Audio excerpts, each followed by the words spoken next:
No Antigo Testamento, selecionamos o livro de Malaquias para que nós conseguíssemos perceber que o nosso amor é uma consequência do amor de Deus, que nós devemos entender quem é o Senhor, refletir sobre as suas bênçãos, das quais a maior é a bênção da eleição, da salvação. E isso deve fazer com que o nosso coração vibre, fazer com que o nosso coração se apegue mais ao nosso Deus. Gosto sempre de dizer que se a salvação em Cristo não faz um crente se animar e se alegrar, nada mais fará. Tudo vai ser apenas temporário. Então, nós precisamos, de fato, da alegria da salvação em Cristo Jesus, em nossas vidas, para que possamos amá-lo. Saindo do Antigo Testamento, eu quero hoje fazer um outro recorte, agora no Novo Testamento, também um texto clássico sobre o amor. Certamente os irmãos já devem ter ouvido também esta passagem, mas tem muitas verdades importantes e que nós não podemos esquecer. Então quero te convidar para o livro de Apocalipse, capítulo de número 2. Nós vamos estar meditando um pouco sobre a segunda das 7 cartas que nós encontramos neste livro e pensando basicamente como o nosso tema se relaciona com esta carta. Perceba que do início da Bíblia ao fim da Bíblia nós temos uma grande ênfase no amor. Então, nós queremos mais uma vez perceber e tirar lições valiosas, importantes. Então, Apocalipse capítulo 2, a famosa carta à igreja de Éfeso. Vamos fazer a leitura a partir do versículo 1. Diz assim a palavra do nosso Deus: Ao anjo da igreja em Éfeso, escreva: Estas coisas diz aquele que conserva na mão direita as 7 estrelas, e que anda no meio dos 7 candelabros de ouro. Conheço as obras que você realiza, tanto o seu esforço como a sua perseverança. Sei que você não pode suportar os maus, e que pôs à prova os que se declaram apóstolos e não são, e descobriu que são mentirosos. Você tem perseverança e suportou provas por causa do meu nome, sem esmorecer. Tenho, porém, contra você o seguinte: você abandonou o seu primeiro amor. Lembra-se, pois, de onde você caiu. Arrependa-se e volte à prática das primeiras obras. Se você não se arrepender, virei até você e tirarei o seu candelabro do lugar dele. Mas você tem a seu favor o fato de que odeia as obras dos nicolaítas, as quais eu também odeio. Quem tem ouvidos, ouça o que o Espírito diz às igrejas. Ao vencedor, darei o direito de se alimentar da árvore da vida, que se encontra no paraíso de Deus. Vamos orar. Deus amado, Deus todo-poderoso, a Tua palavra está aberta diante de nós. Estamos também com o nosso coração aberto para ouvir o Teu Espírito, para aprender mais das Tuas verdades. Que o Senhor possa trazer alento, conforto, mas também confrontação à nossa alma, para que sejamos crentes ainda mais maduros, firmados na fé, fincados na Tua verdade, na Tua revelação. Obrigado, Senhor, pela oportunidade que o Senhor me concede de edificar e abençoar a Tua igreja nesta manhã. Em nome de Jesus, amém.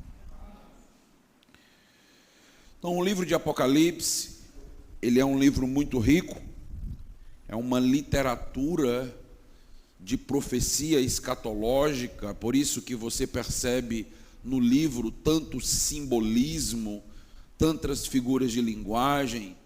É um livro que algumas pessoas têm até certo receio de ler o livro e de se aproximar, mas na verdade se trata de uma literatura muito importante para a Igreja de Cristo, até porque uma das razões da literatura profética e escatológica é trazer conforto para o povo de Deus, trazer maturidade ao povo de Deus.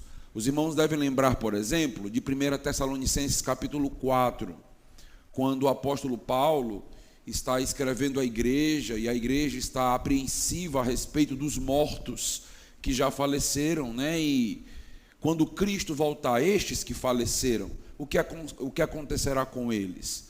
E Paulo então vai trazer uma palavra de consolo e de conforto através de profecia escatológica, dizendo para eles que eles podem ficar tranquilos, os mortos em Cristo ressuscitarão primeiro. Essa expressão em Cristo é uma expressão para a igreja, não é uma expressão para a nação de Israel do Antigo Testamento. Ali não é a ressurreição dos crentes do Antigo Testamento. Os mortos em Cristo está falando do arrebatamento da igreja. Então, os mortos em Cristo ressuscitam primeiro, e os que estiverem vivos na volta do Senhor Jesus Cristo serão levados, serão tomados, terão seus corpos glorificados. E o apóstolo Paulo diz: confortem uns aos outros com tais palavras. Ou seja, a escatologia é um texto de consolo, é um texto de conforto, é um texto de maturidade para a igreja. Não há por que ter receio ou medo daquilo que Deus nos revelou, daquilo que é importante e relevante para a sua igreja. Da mesma forma, é assim o livro de Apocalipse. Capítulo 1 do livro de Apocalipse é a seção mais cristológica que existe no Novo Testamento. Queria pedir que algum irmão afastasse um pouquinho o ventilador, porque está afastando aqui as folhas, e aí eu tenho que ficar segurando as folhas e falando. Pronto, vai ajudar bastante. Ok, muito obrigado.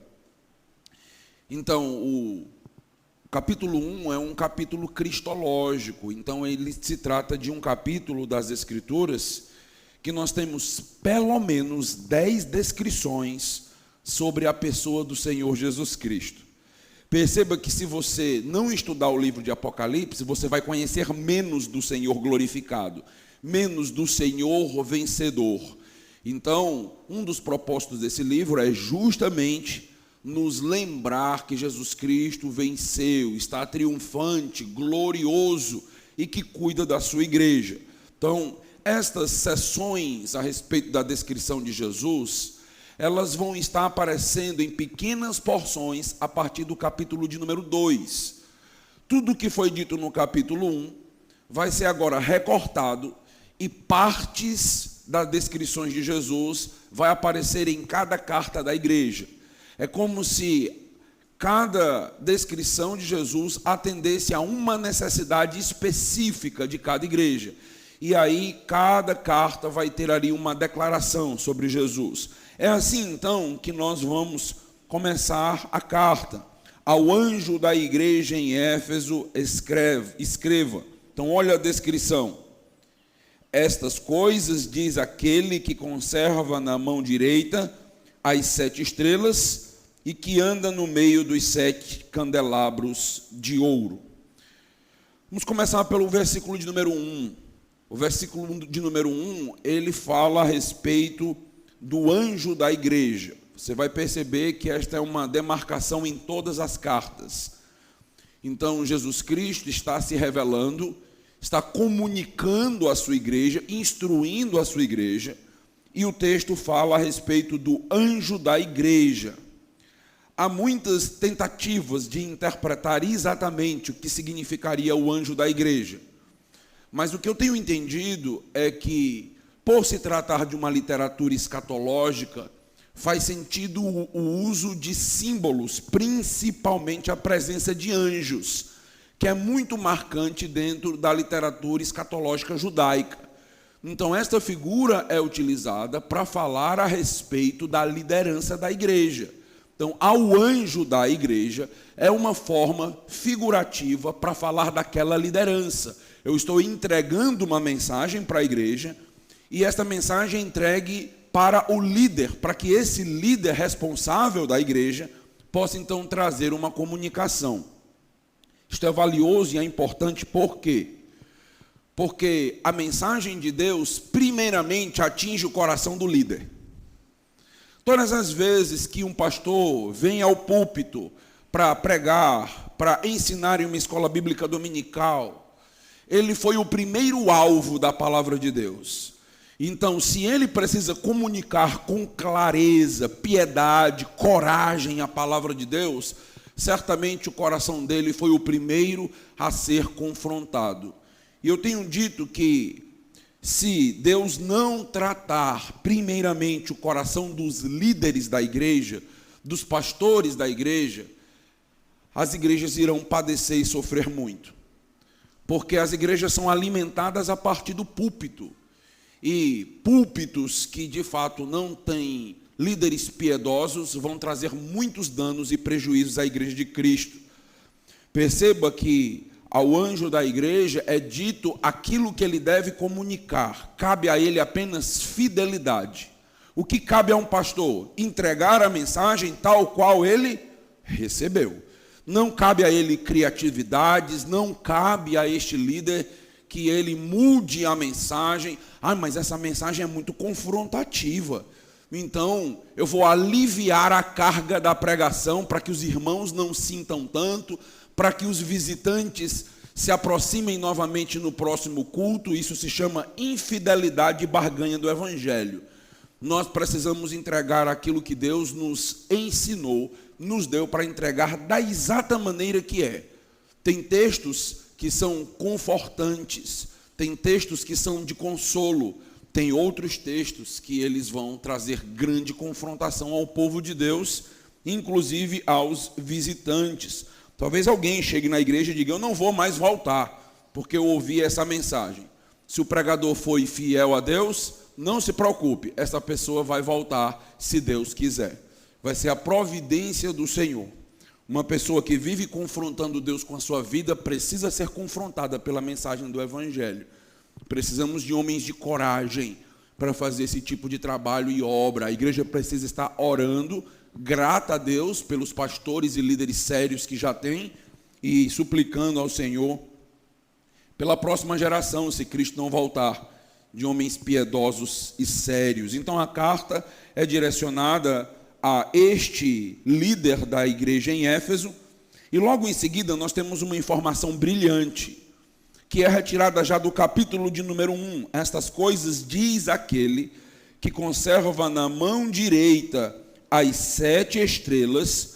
Esta figura das 7 estrelas é uma figura para esta liderança da igreja, e que anda no meio dos 7 candelabros de ouro. Os candelabros são figuras no capítulo 1 para a igreja. Então, o que esse texto está nos dizendo? Esse texto está nos dizendo que Deus conserva na sua mão a sua liderança, o seu povo, e que Deus anda no meio da igreja, os 7 candelabros. A descrição dos candelabros ela é muito relevante, porque o texto não diz assim, que ele está apenas no meio dos candelabros. Isso já seria uma informação fantástica. Mas o texto diz que ele anda no meio dos 7 candelabros de ouro. O que significa? Significa que a igreja é muito valiosa aos olhos de Deus. Todas as vezes que eu quero falar de algo glorioso, valioso, precioso, dentro da literatura escatológica é utilizado o ouro. Se você puder lembrar do futuro que nos aguarda, então quando ele fala a respeito da Nova Jerusalém, vai falar das ruas daquela cidade, ele diz que as ruas são de ouro. O que ele está querendo nos transmitir? Valor. Ele está querendo nos transmitir beleza, glória. Quando é dito que Jesus anda no meio dos 7 candelabros, candeeiros de ouro, ele está dizendo: a igreja é gloriosa, a igreja é valorosa, a igreja é importante. E isto, meus irmãos, precisa ser dito num contexto onde as pessoas estão banalizando a igreja do Senhor Jesus. Num contexto onde muitos acreditam que podem ser crentes e amar a Jesus, independente de amar a noiva, independente de amar a igreja de Cristo. Isso é impossível.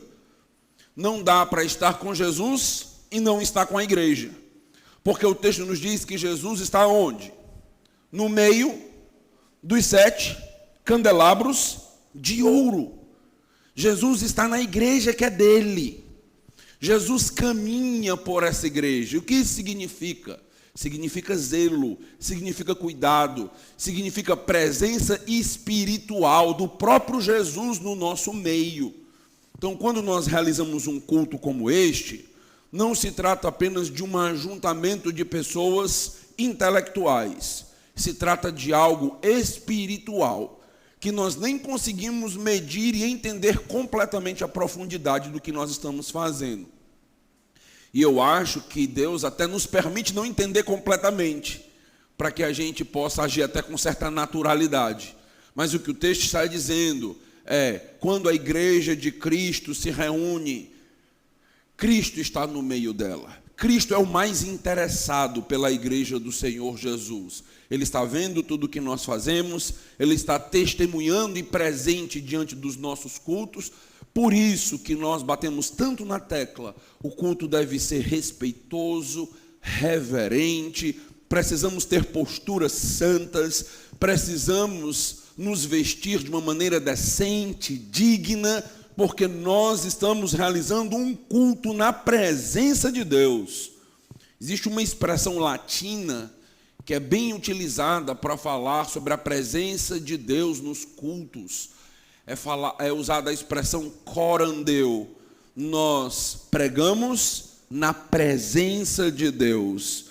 Nós tocamos, nós cultuamos ao Senhor na presença dEle. E isto, meus irmãos, deve trazer temor e tremor para quem prega, porque está pregando não apenas para uma audiência, está pregando na presença de Deus, para quem serve e para todos aqueles que fazem parte da igreja de Cristo. Nunca banalize a igreja do Senhor Jesus. Nunca desvalorize a sua igreja, porque Cristo está nesta igreja. Não é por acaso, meus irmãos, que nas passagens das chaves, eu vou mencionar isso no decorrer da conferência, principalmente quando a gente for falar sobre disciplina eclesiástica, nós vamos ter Jesus Cristo dizendo, por exemplo, em Mateus, capítulo 18, onde estiver 2 ou 3, aí eu estarei no meio deles. É muito interessante pensar sobre isso. A presença de Cristo no meio da sua igreja para testificar e atestar uma decisão tomada pela igreja. Então a carta começa já lembrando do valor de Cristo, da importância de Cristo no nosso meio, do valor da igreja, da seriedade dos líderes por receber essa mensagem. Versículo de número 2. Conheço as obras que você realiza. Agora nós vamos ter uma seção na carta. Normalmente as cartas são divididas em 3 seções. A introdução, a conclusão, e no meio você vai ter uma seção que normalmente é dividida em elogios e alguma possível crítica, se houver, para a igreja. Então nós entramos aqui agora nessa seção, a seção de elogios e críticas dentro da carta. Versículo de número 2. Conheço as obras que você realiza, tanto o seu esforço como a sua perseverança. Sei que você não pode suportar homens maus, e que pôs à prova os que se declaram apóstolos e não são, e descobriu que são mentirosos. Então, primeiro elogio vem a respeito das obras. Conheço as obras que você realiza. A palavra obras é uma palavra bem abrangente, mas dentro do seu contexto, dentro da carta, significa serviço. Basicamente, o que está sendo dito para a igreja de Éfeso é: eu reconheço o serviço que vocês prestam a mim. Eu reconheço o trabalho de vocês. Vocês realmente são ativos, proativos na igreja de Cristo. Eu sempre fiquei imaginando, aqueles que estão procurando uma igreja e se deparar com descrições como nós vamos ler agora. Estou procurando uma igreja. A característica de uma igreja que eu gostaria de achar: irmãos que servem. É uma boa característica? É. Irmãos que se dedicam, se esforçam no trabalho do Senhor. É isso que significa aí dizer que conheço as tuas obras, que você realiza com labuta, com diligência, em outras versões, com esforço. Ou seja, não se trata apenas de trabalhar para Deus, se trata de suar, se trata de fazer o nosso melhor, de nos dedicar realmente. Ele está dizendo: vocês se dedicam, vocês são esforçados na obra do Senhor, e eu reconheço isso. Eu reconheço que se trata de uma igreja em que não são apenas 2 ou 3 que servem, o serviço e o trabalho não está apenas na mão do pastor, da liderança, mas se trata de irmãos que todos possuem dons e com os seus dons abençoam uns aos outros, como realmente deveria ser uma igreja em que todos reconhecem e entendem o seu trabalho. O texto fala sobre perseverança no versículo 2. A palavra perseverança, ela é importante na carta a Éfeso, porque ela aparece pelo menos 2 vezes e ela tem conotações diferentes. A primeira vez que ela aparece, aqui no versículo número 2, ela está atrelada ao trabalho, ao serviço, à dedicação. O que o apóstolo está dizendo aqui é que eu reconheço o serviço de vocês, eu reconheço a diligência, eu reconheço o esforço e, além disso, eu reconheço que vocês não esmorecem, eu reconheço que vocês são perseverantes. Aqui, meus irmãos, tem uma palavra para todos aqueles que servem na igreja do Senhor Jesus, uma palavra importante.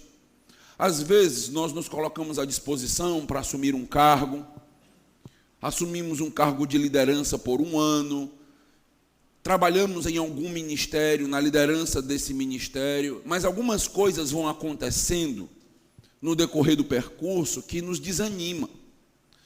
Então, talvez uma crítica que algum irmão da igreja fez para o seu trabalho, e você achou uma crítica injusta, depois de toda a sua dedicação, esforço, chegou cedo, saiu tarde, às vezes tirou dinheiro do próprio bolso para fazer a obra, e aí alguém chega com uma certa crítica, e aquilo é um balde de água fria no fogo do seu coração de serviço e de dedicação.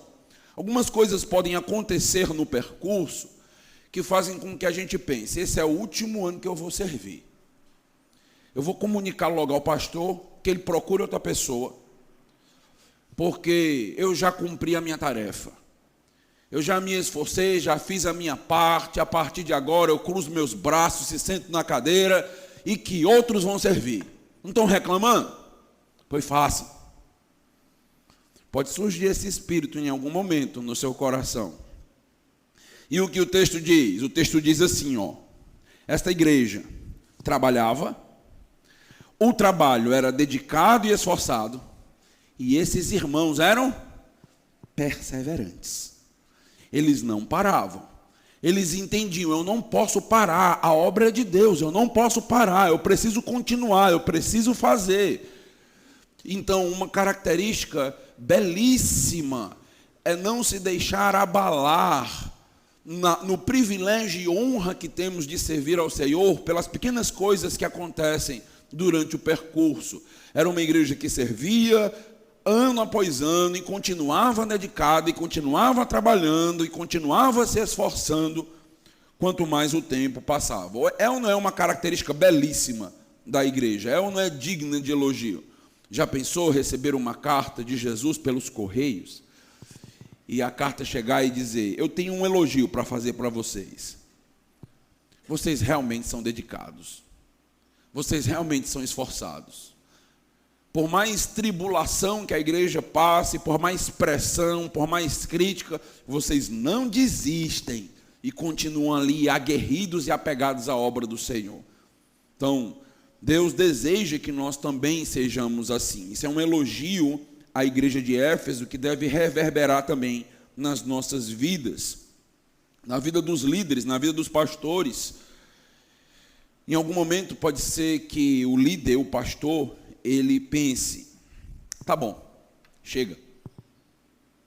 Já me dediquei, já fiz, mas assim como no Antigo Testamento, né, os líderes, Moisés, em determinado momento, se cansou do povo e disse: não dá mais, chega, eu vou fazer um concurso, que eu ganho mais na minha vida. Né, ficar lidando com esse povo, e o povo, a gente ensina, e o povo parece não aprender, e a gente ensina, e fica ali, a coisa parece não avançar. O que esse texto nos ensina, que fala primeiro ao coração do anjo, do líder, é: continue fazendo o trabalho com esforço, com excelência e com perseverança. Quem, meus irmãos, pôs a mão no arado, não pode mais olhar para trás. Para os líderes da igreja, quem almeja o episcopado, eu digo isso para mim todo dia, né? Eu acordo de manhã e digo assim: ó, quem almeja o episcopado, excelente obra almeja, vá trabalhar, vá fazer e fazer o seu melhor, você está no excelente, Deus te elegeu duplamente. Deus te elegeu na salvação e ainda te deu uma função de liderança na igreja valiosa dele. Não negligencie, nem olhe isso com pesar. Olhe isso como honra e privilégio. Precisamos cuidar do nosso coração nesse sentido. Perseverança na obra. O texto também, meus irmãos, vai nos dizer: sei que vocês não suportam os homens maus, que põem à prova aqueles que se declaram apóstolos e não são, e descobriu que são mentirosos. Já naquela época, nós estamos falando do livro de Apocalipse sendo escrito aproximadamente no ano 96 depois de Cristo. O que acontece? Nós já temos a igreja repleta de falsos mestres, falsos líderes. Nós vamos ver na primeira carta de João que já tinham anticristos dentro daquele contexto, e já tinham homens que se diziam apóstolos. Isso não é uma novidade dos nossos dias. No Brasil, tem uma estatística sobre os apóstolos no Brasil, que existem hoje, na atualidade, pelo menos 12 mil homens se dizendo apóstolos, só no Brasil. Fora os que já não se contentam com essa função e já se chamam de paipóstolos, já estão acima dos apóstolos. Então essa busca por cargo, essa busca por autoridade, essa frenesi da liderança, busca por holofotes, tudo isso não acontece apenas nos nossos dias, já acontecia. Mas com a beleza da igreja de Éfeso, a igreja de Éfeso aprendeu a identificar os verdadeiros líderes do Senhor. A igreja de Éfeso não é facilmente confundida. A igreja de Éfeso, ela aprendeu a perceber quem são os homens piedosos e que têm um ensino condizente com a verdade. Em um contexto como o nosso, onde estamos numa onda muito grande na internet, com muita gente se autodenominando teólogo, muitos youtubers aí na internet, com vídeos, ensinamentos bíblicos, pastores e mais pastores, líderes e mais líderes. Algo urgente na igreja de Cristo é perceber quem são os verdadeiros homens de Deus, quem são os líderes que ensinam de acordo com a verdade. E a igreja de Cristo pode cometer um erro fatal: valorizar os falsos líderes e desvalorizar os verdadeiros líderes. Isso também já acontecia no primeiro século. Quando o apóstolo Paulo escreve a segunda carta aos Coríntios, ele vai reconhecer que aquela igreja valoriza os falsos líderes, e ele, sendo o fundador da igreja, Ele diz em 2 Coríntios capítulo 3, será que eu preciso de carta de recomendação para a igreja que eu fundei? Vocês são meus filhos na fé e espiritualmente nascidos do evangelho que eu preguei. Será que vocês precisam de carta de recomendação minha? Ou seja, o apóstolo Paulo já estava experimentando desta falta de valorização da verdadeira liderança e dessa auto-hiperestima por esses homens falsos. O que o texto nos diz? Temos Deus elogiando aquela igreja, porque ela reconhece os falsos ensinamentos. Veja comigo o versículo de número 6. Mas você tem a seu favor o fato de que odeia as obras dos nicolaítas. Detalhe, as quais eu também odeio. Então, nós não sabemos exatamente quem seriam esses nicolaítas. A grande interpretação, ou maciça interpretação, é que se trata de uma seita que surgiu a partir de um homem chamado Nicolau. Quem seria Nicolau? Em Atos, em capítulo 6, versículo 5, Nicolau foi um daqueles líderes que foi selecionado pela igreja para que eles pudessem ajudar os apóstolos. Então, o texto que é conhecido normalmente como o texto da escolha dos primeiros diáconos, Nicolau é um daqueles homens mencionados. Esses nicolaítas seriam estes homens que seguiram Nicolau em ensinamentos desvirtuados. Não sabemos se de fato é isso. A Bíblia não fala a respeito da identidade dos nicolaítas, mas certamente eles eram conhecidos naquele momento. A igreja de Éfeso reconheceu aquilo que eles faziam, o ensinamento deles, e odiava a obra desses homens. Meus irmãos, uma das funções da igreja de Cristo é identificar os falsos líderes, perceber os falsos ensinamentos, suas obras que podem ter até uma aparência de piedade, mas que de fato não são virtuosas, identificar e odiar esse tipo de postura religiosa, denunciar estes homens e essas falsas igrejas e falsas religiões. Eu sei que às vezes na igreja de Cristo tem alguns corações bem sensíveis quando se trata de denunciar a fé alheia.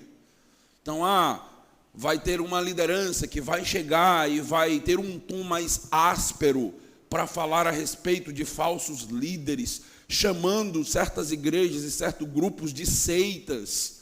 E aí já surge no coração aquela ideia, não, mas ninguém pode julgar. Aguarda-se, fica na cadeira aí, que até terça-feira eu vou tratar sobre esse negócio de ninguém pode julgar. A gente vai conversar mais sobre isso. Mas existe essa hipersensibilidade na igreja. Eu vou tentar mostrar para vocês o rastro de onde isso veio. Existe isso aí. Mas fato é que quando você lê a Bíblia, você percebe que a igreja de Cristo deve odiar esse tipo de ensinamento falso, herético, essas obras desses homens terríveis. Por quê? Porque Deus também odeia. Nós devemos amar aquilo que Deus ama. E devemos nos posicionar contra aquilo que a Bíblia se posiciona. Isso é um chamado de ousadia, de coragem, de intrepidez. Mas se não fizermos isso, não seremos luz. Nós nos confundiremos com as trevas. Ninguém vai perceber a verdade no meio de tanta mentira. Deus está olhando para aquela igreja e dizendo, vocês mantêm a doutrina. Vocês mantêm a verdade. Vocês estão segurando as verdades. E isto, meus irmãos, é de suma relevância. Precisamos conhecer a teologia, conhecer a Bíblia. É preciso desmistificar a ideia de que o estudo ele deve ser restrito apenas a seminaristas e pastores. A teologia é da igreja. A igreja deve amar teologia. A declaração de fé que a igreja tem para que todos possam entrar e juntos possam declarar, ela deve ser composta pela igreja, pensada por todos nós, juntos, o povo de Deus. A teologia da igreja não é a teologia do seminário. Nenhum seminário tem a outorga de ter a teologia da igreja. Você nem encontra seminários na Bíblia. Nenhuma agência missionária tem a outorga de ter a teologia da igreja. A teologia da igreja é da igreja, baseada e pautada na interpretação saudável e bíblica do Evangelho. Estas instituições para-eclesiásticas, elas apenas nos ajudam na formação de novos líderes, na disseminação da obra missionária nos campos, mas a teologia é de cada crente.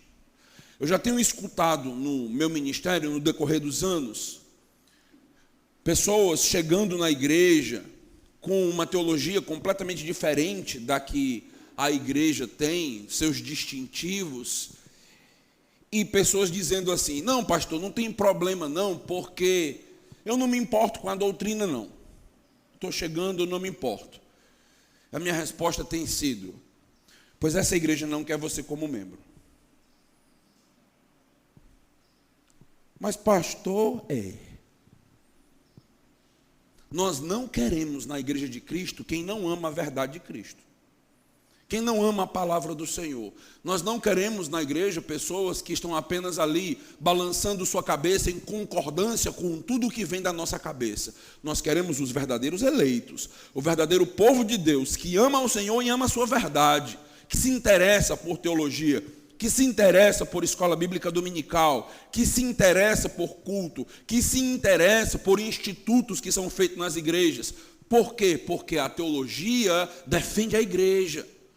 Como nós vamos perceber essas falsas doutrinas que têm surgido? Mensagens que têm aparência de piedade, mas não passa de um monte de regra legalista. Como é que a gente vai perceber isso?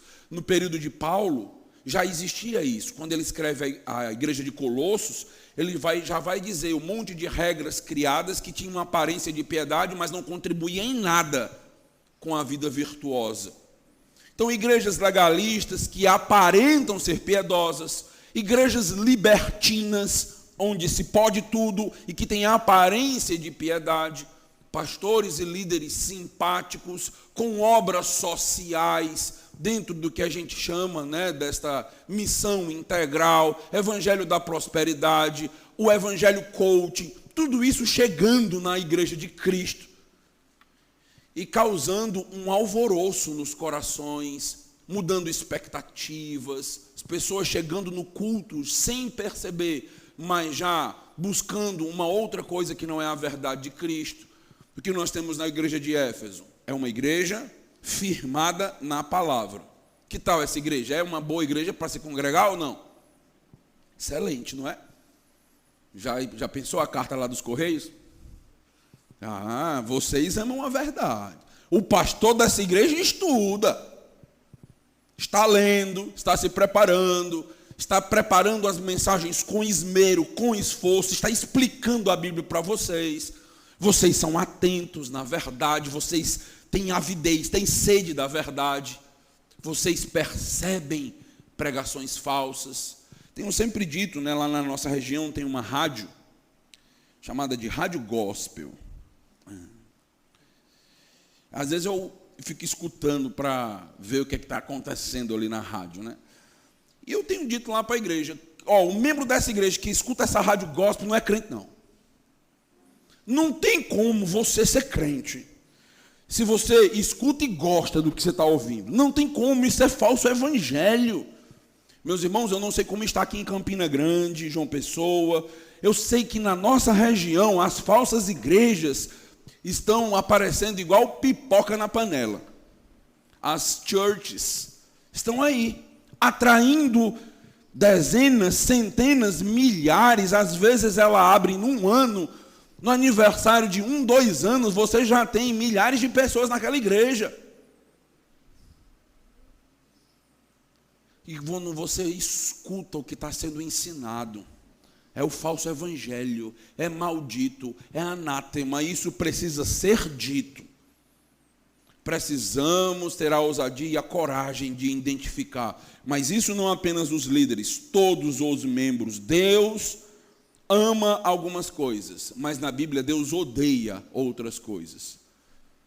Odiar, no caso de Deus, não é pecado, porque Deus é completamente santo. Lembra que Jesus Cristo, quando entra no templo dos cambistas, que estavam transformando o templo em casa de negócios, ele diz: a casa do meu pai é casa de oração. E ele vira as mesas. Jesus pecou? Não, ira santa. Por isso que a Bíblia diz: irai-vos e não pequeis. É possível se irar e não pecar. Devemos nos irar contra a falsidade, contra os ensinos heréticos, contra esses líderes que estão acabando e jogando o nome da igreja na lama. Precisamos sim nos posicionar. Então, o que a gente está vendo aqui até agora, elogios fantásticos. Veja mais um, versículo 3. Você tem perseverança, suportou provas por causa do meu nome sem esmorecer. É a segunda vez que aparece a palavra perseverança, está debaixo de pressão, literalmente é isso que significa a palavra. Na primeira vez que apareceu, estava ligado ao serviço. Vocês servem de maneira dedicada e perseveram. Agora, a perseverança que marca a igreja de Éfeso está diante da perseguição. O próprio apóstolo João, que estava escrevendo essa carta, ele estava numa ilha prisional chamada Patmos. Então havia perseguição à igreja.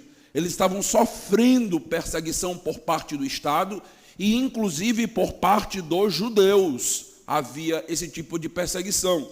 Mas o texto diz: a perseguição não permite que a igreja esmoreça. Está vendo como é bonito isso? Lutas, dificuldades sempre vão existir. Perseguição contra a igreja de Cristo. Pessoas tentando denegrir, tentando atrapalhar a obra do Senhor. Mas o que nós vemos? A igreja sempre floresceu em meio a grandes perseguições. A igreja sempre perseverou. A igreja não desanima, a igreja não esmorece. É sempre importante dizer isso para a igreja de Cristo. O nosso caminhar não será através de uma passarela de rosas. A igreja de Cristo está caminhando em uma vereda muito parecida com a de Cristo Jesus, o Calvário. Não é à toa que nós somos chamados para negar a si mesmo e tomar a nossa cruz ao caminho da morte, ao caminho do Gólgota, como aconteceu com Jesus. Então o caminhar da igreja sempre vai ser penoso, sempre vai ser difícil, sempre vai ser duro. Não vai ser fácil discipular, não vai ser fácil amadurecer, florescer, conseguir a entrada de membros maduros, eleitos. Não vai ser simples isso acontecer. Quando nós chegamos numa igreja séria, bíblica, em que nós olhamos e vemos ordem, vemos decência, vemos um número razoável de membros ali, você pode ter certeza que alguém já pagou com suor e sangue para que aquela igreja estivesse ali. Não é fácil, meus irmãos. Já teve que lidar com talvez uma falsa liderança, pessoas influentes que não queriam ser confrontadas. Muita coisa precisou ser desconstruída para que a igreja de Cristo saudável fosse edificada e construída. Não vai ser simples. E são os problemas que têm a força de nos fazer esmorecer. Quando vem um problema atrás do outro, a gente tem uma tendência de começar a desanimar, né? Olhar para isso e dizer: rapaz, eu estou cansado. Acabei de resolver um problema sério, já apareceu outro, e esse acúmulo de problemas e de dificuldades vai fazendo com que a igreja esmoreça. O que está sendo dito para a igreja de Éfeso? A igreja de Éfeso está passando por grande perseguição, lutas internas com falsos ensinamentos, falsos obreiros, falsos líderes, homens que se dizem apóstolos, lutas internas e lutas externas, perseguição, a igreja sendo sufocada, mas ela persevera, porque as portas do inferno não prevalecerão contra a igreja de Cristo. A igreja de Cristo vai continuar caminhando, marchando, fazendo a obra dela, desde que, agora entra o versículo de número 4. Olha aqui o que diz o versículo 4. Tenho, porém, contra você o seguinte, estava tão bom, né?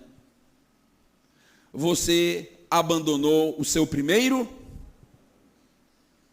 amor. E agora entramos no tema. Você abandonou o seu primeiro amor. Nós olhamos para essa igreja, dizemos, essa igreja é fantástica. Foi elogiada por Deus nos mínimos detalhes, passando por tanta coisa e sobrevivendo. Mas tinha algo que só Deus podia ver. A aparência externa era a melhor possível. Qualquer um faria um julgamento daquela igreja como perfeita. Mas Deus que não julga as aparências, lembra da história de Davi? Deus que conhece e sonda os nossos corações. Ele está dizendo, só está faltando uma coisa nessa igreja. Sabe o quê? Um detalhe só. O amor. E se faltou o amor, faltou tudo. O que está sendo dito, basicamente, é: vocês são ativistas, fazem o trabalho, fazem a obra. Vocês são intelectuais, se apegam às doutrinas, mas vocês abandonaram o amor por mim, o primeiro amor. Isso nos lembra automaticamente da nossa conversão, né? Existe um livro bem legal, chamado A Graça Exultante.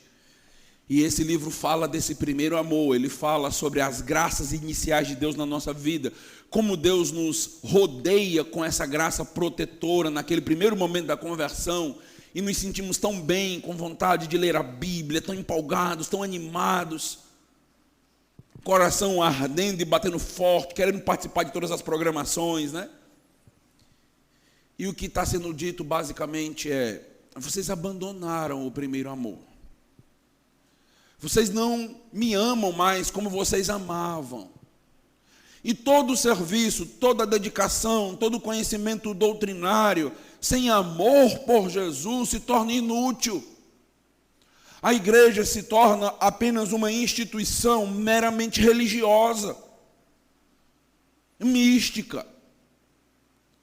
E nós, como batistas regulares, precisamos ter um cuidado. Qual? Nós somos o povo da doutrina. Nós amamos a verdade de Deus. Eu digo isso porque eu tenho, no decorrer desses 20 anos de ministério, eu tenho pregado em muitas igrejas no Brasil e eu tenho visto onde eu chego os irmãos amarem a verdade de Deus, amarem a doutrina, conhecedores da palavra do Senhor, crentes na igreja que nem são pastores, mas leem teologia sistemática. Deve ter na igreja de vocês isso acontecendo. Então, crentes que gostam da palavra de Deus e do conhecimento teológico. Mas temos que ter cuidado para isso não ser apenas um exercício intelectual. Temos que buscar o conhecimento de Deus motivados pelo amor que nós temos por Ele. Se o nosso coração estiver vazio de amor, tudo mais não faz sentido. Vá para 1 Coríntios, capítulo 13, texto clássico sobre o amor. Não é um texto diretamente para casais, mas é um texto justamente para o amor a Deus. Veja aí, 1 Coríntios, capítulo de número 13. Só os 3 primeiros versículos.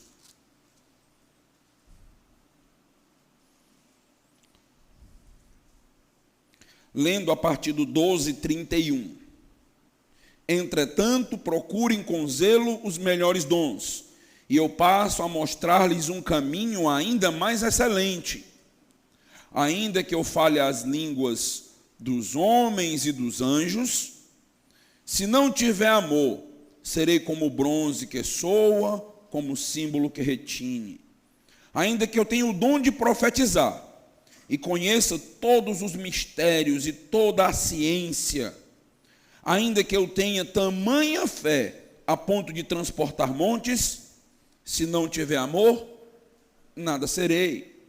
e ainda que eu distribua todos os meus bens entre os pobres, e ainda que eu entregue o meu próprio corpo para ser queimado, se não tiver amor, isso de nada adiantará. É possível ter uma religião em que as pessoas entregam o seu próprio corpo para ser queimado em nome de Deus? É preciso? É possível isso? É. Nós conhecemos isso no islamismo, por exemplo. Homens bombas entregam a própria vida em nome da sua religião. O que o texto está dizendo para nós, meus irmãos, é que tudo isso aqui é possível nós termos um grande cuidado social, é possível alguém na igreja querer abrir ONGs, ou até confundir a igreja com uma ONG, para ajudar os necessitados, as pessoas carentes do bairro, mas sem amor, nos tornamos apenas uma ONG qualquer, não faz nenhum sentido espiritual. O texto fala até da fé. Possível ter uma fé, e lógico que o texto está usando aqui de figuras de exagero, preciso ter uma fé que é do tamanho necessário para transportar um monte, mas se essa fé não for motivada por amor a Deus, até os demônios creem e tremem. Não faz sentido nenhum. Entende que quando nós falamos, você ama de verdade, nós estamos no centro do cristianismo, nós estamos na essência aqui, ó. Nós estamos falando do que existe de mais importante no cristianismo. Provérbios 4, a partir do versículo 23, de tudo que se deve guardar, guarda o quê? O teu coração. Estamos falando disso. Em Ezequiel, os ídolos que são mencionados são ídolos do coração. É do coração que procedem as fontes da vida. É do coração que procedem todos os pecados. Aqui está o centro. Se você lembra de Romanos 1, é dito que, falando do pecado e do desvio dos incrédulos, é dito que o coração obscurece a mente, o entendimento. Nem entender nós vamos conseguir se o nosso coração estiver maculado, se o nosso amor não for correto. Por isso, eu sempre gosto de dizer no seminário que eu ensino, se nós nos preocuparmos apenas com o fator intelectual e cognitivo, nós vamos errar o alvo. Por quê? Porque o coração obscurece tudo aquilo que for dito para eles. O verdadeiro teólogo, o líder, ele precisa primeiro ser piedoso para ele ser intelectual. Não existe um intelectual cristão sem piedade. Ele não é intelectual cristão, ele é um intelectual secular. Tem apenas inteligência. Mas o teólogo verdadeiro começa aqui, ó. E eu quero trazer alguns alertas para nós, para refletirmos nessa manhã. É possível termos um culto belo, bonito, com um bom grupo de louvor, tocando e cantando músicas ortodoxas, e fazermos isso sem que seja de coração? É possível ou não? É possível. É possível cantarmos no automático? Sem nem pensar, sem nem refletir muito bem, sem aquilo mexer com a gente. É possível? É possível. É possível estar tocando aqui à frente, dirigindo um culto, sem que o dirigente e os músicos amem a Deus? É possível? É. Ah, mas o talento encobre o coração, porque nós só conseguimos perceber o talento. Mas a nossa preocupação não é com o talento, porque Deus capacitará os eleitos. A nossa preocupação é com o coração destas pessoas. Por isso que chegaram algumas pessoas na nossa igreja e são habilitadíssimas na música. Vamos colocá-las para tocar. Vai devagar. O que habilita alguém para estar, por exemplo, tocando na congregação e ajudando a congregação, não é o talento dela. Lógico que precisa de talento, mas não é o talento dela. Antes disso vem o coração. O que adianta saber tocar todos os cânticos, parafraseando 1 Coríntios 13, né? Ainda que eu tocasse todos os cânticos decorados do HCC, do cantor cristão, decorados, sem amor,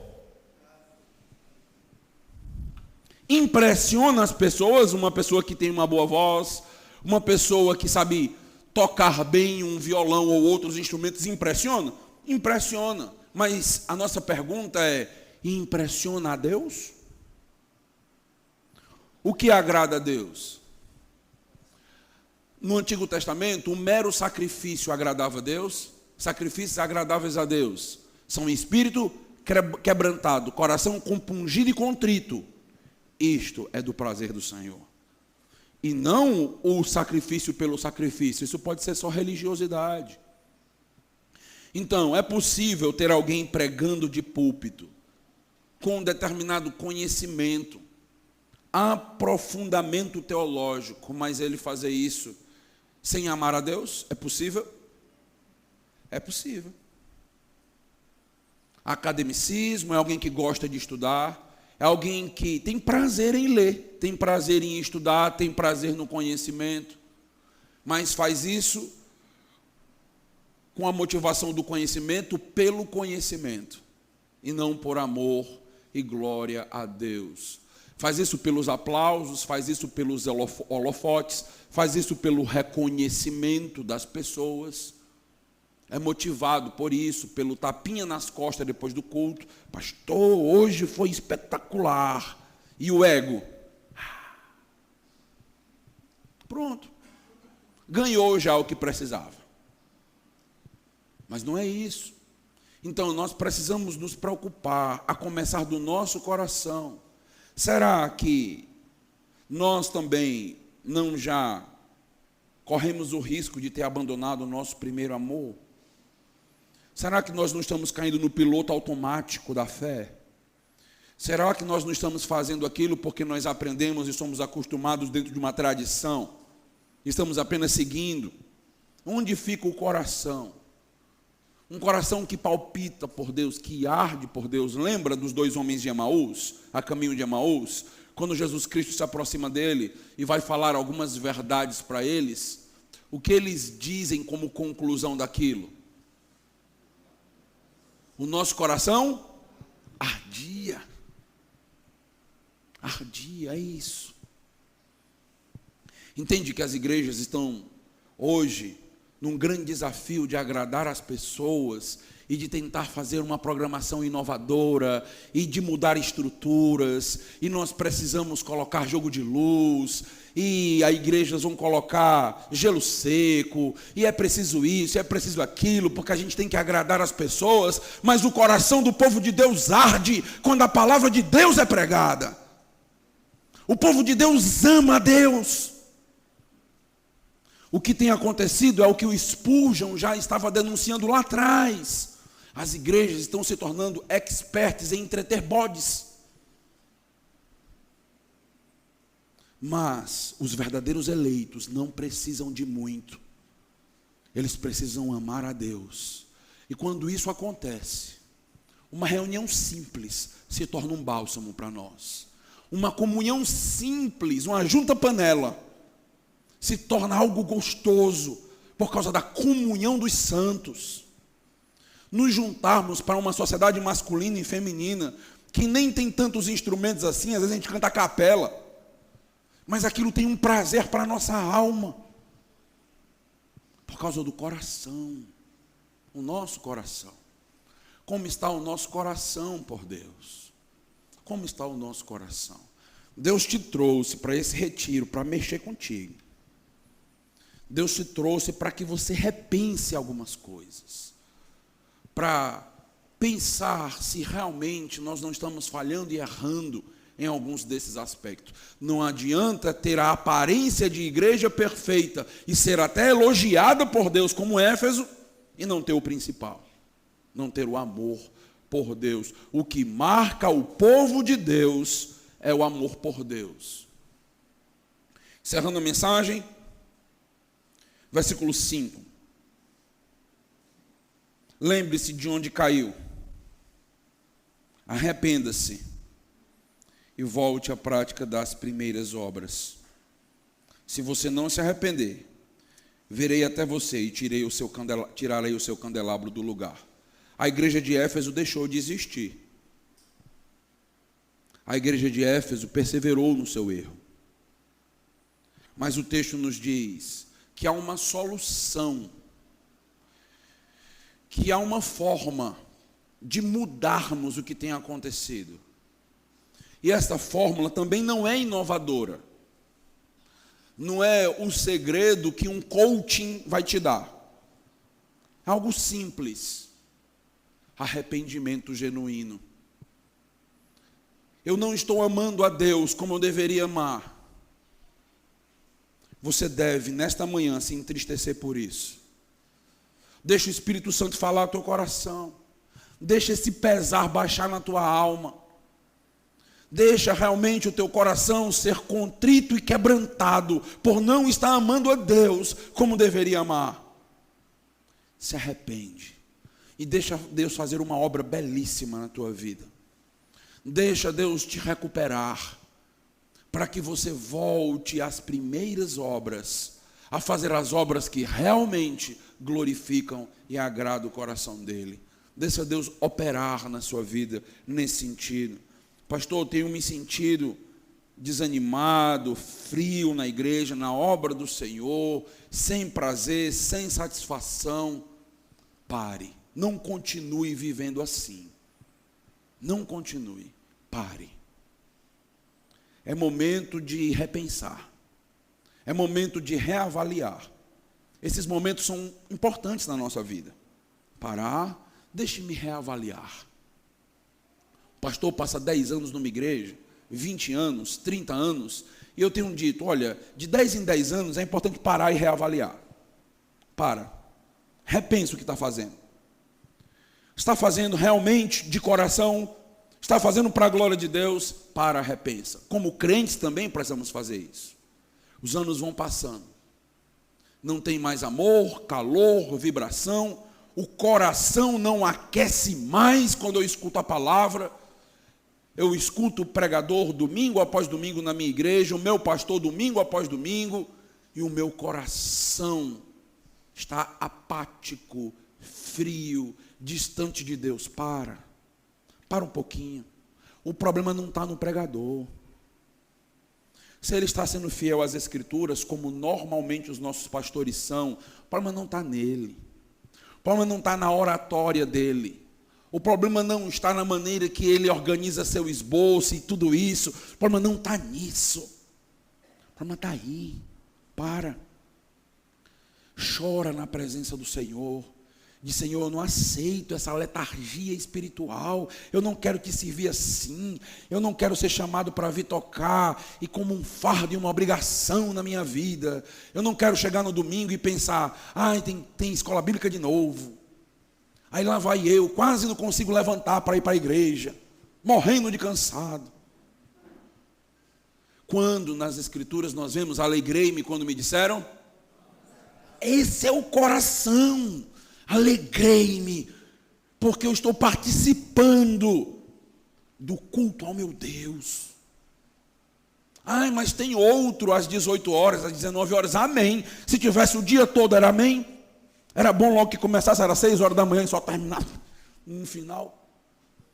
Porque nós amamos isso. Nós somos o povo que ama cultuar ao nosso Deus, servir uns aos outros. Nós somos este povo. Reavalie o coração. Eu quero te dar um minutinho para a gente ficar em silêncio, você fazer uma oração por você mesmo, fazendo um check-up da tua própria alma. Logo em seguida eu vou fazer uma oração e nós estamos com esse momento encerrado.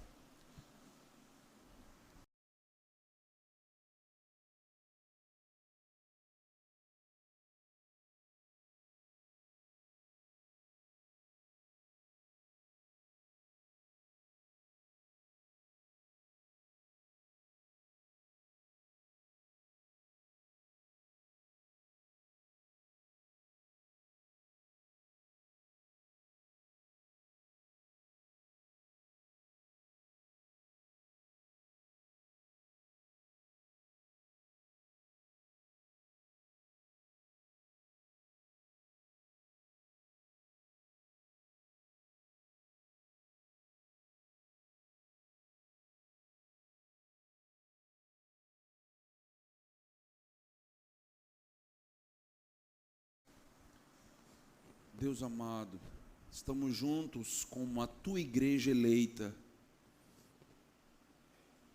reconhecendo que o nosso coração tem, em alguns momentos, se desanimado e se desviado do nosso primeiro amor, do nosso foco. Eu quero te pedir nesta manhã que reestabeleça os cansados que estão aqui, os desanimados, aqueles que quase nem vinham para esse retiro, por conta de desânimo espiritual, mas vieram, a tua providência os trouxe. O Senhor queria tratar com os corações. Ó Deus, traz renovo no meio do teu povo, no meio da tua congregação, traz alegria, traz paixão no bom sentido, traz para nós um coração verdadeiramente aquecido pela tua palavra, que o nosso amor por ti, Senhor, seja visível em nossas obras, que a nossa boca fale daquilo que o nosso coração está cheio, e que o nosso coração esteja cheio do Senhor. Ó Deus, não nos permite cair na religiosidade ou num tradicionalismo vazio. Nós não queremos te amar desta forma, amar por regras, amar por normas, amar por obrigação. Queremos te amar porque o Senhor nos amou primeiro. Queremos te amar porque o Senhor é o único digno de ser amado neste mundo. Ó Deus, abastece o nosso coraçãozinho do verdadeiro amor. É o que te pedimos em nome de Jesus. Amém. Deus os abençoe.